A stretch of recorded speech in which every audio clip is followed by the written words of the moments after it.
for work. He's getting his first taste of the Ravens-Steelers rivalry. So is Earl Thomas. I mean, it's going to be an interesting day today. And we send things out to Western PA for the latest on this. And Tom Pelissero manning the Heinz Field Fort for us today. Rich, Ravens safety Earl Thomas told me everything's okay between him and teammate Brandon Williams after the two exchanged some heated words following last week's loss to the Browns. Thomas was upset one of the defense's top run stoppers was inactive with a knee injury on a day the Ravens gave up over 500 yards for a second consecutive week. We're having some issues on the back end right now, Thomas said. We got to make teams one-dimensional so we can get our stuff together back there. Williams questionable again today against the Steelers, who used short passing, screens, even some wildcat to help Mason Rudolph get his first win on Monday night.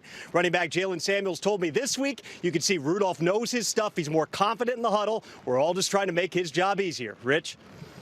Tom, appreciate that. So you've got the Ravens and the Steelers. You just heard that about Earl Thomas trying to, I guess, tamp things down in the way that he appears to feel the need to. Will the Steelers take control back of the AFC North in this game? I mean, they have an opportunity to go 2-3, and even the Ravens came into the week at this 1 week ago today in first place in the AFC North. They could be in third place by the end of the day.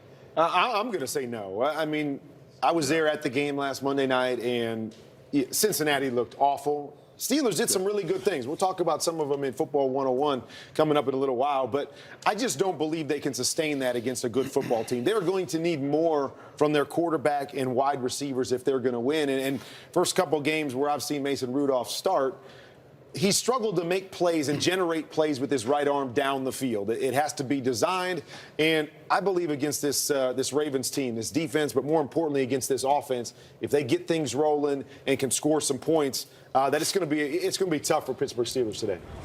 And, you know, for me, guys, when I see this, I first look at these head coaches and say, in both places, you know, New Orleans, where they've lost their quarterback. Sean Payton's doing a wonderful job at redesigning ways to win football games. And here in Pittsburgh, Mike Tomlin, you know, now it's about their defense. And those guys have said, we got to step up now because all of the killer bees are gone now, and they got a young offense, and that defense has stepped up, and it is playing great. Mike Tomlin is getting back to his roots where he controls everything. It's not about Ben Roethlisberger. It's not about this offense. It's about this defense. It's about getting back to the old way that they played Steeler football. Now, I should answer the question, Michael. Don't just vent on, but answering the question, no, I don't think they are. actually going to make a run. If they win, they're in first place, right? And I think they're going to win. You know, you talk about that defense of Mike Tomlin's.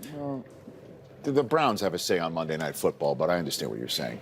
9 first-round draft choices on that defense. Now, that's a talented bunch. I don't care if you're talking about T.J. Watt or Edmonds or Minka Fitzpatrick or Joe Hayden or Devin Bush. They got guys all over the place. That defense is going to get better as they play together. And on offense, Mason Rudolph, yeah, he's throwing little dinky-doos the whole time, right? And he'll get better. He's going to be at home. He's not going to have any crowd noise to deal with. But you know what? This Raven defense, guys, is not your father's Ravens defense. They've given up over 500 yards in the last 2 games. That's never happened before in the history of their franchise. So Mason Rudolph will have some success moving the ball and taking another step. Meanwhile, in New Jersey, if there's ever been a time that Kirk Cousins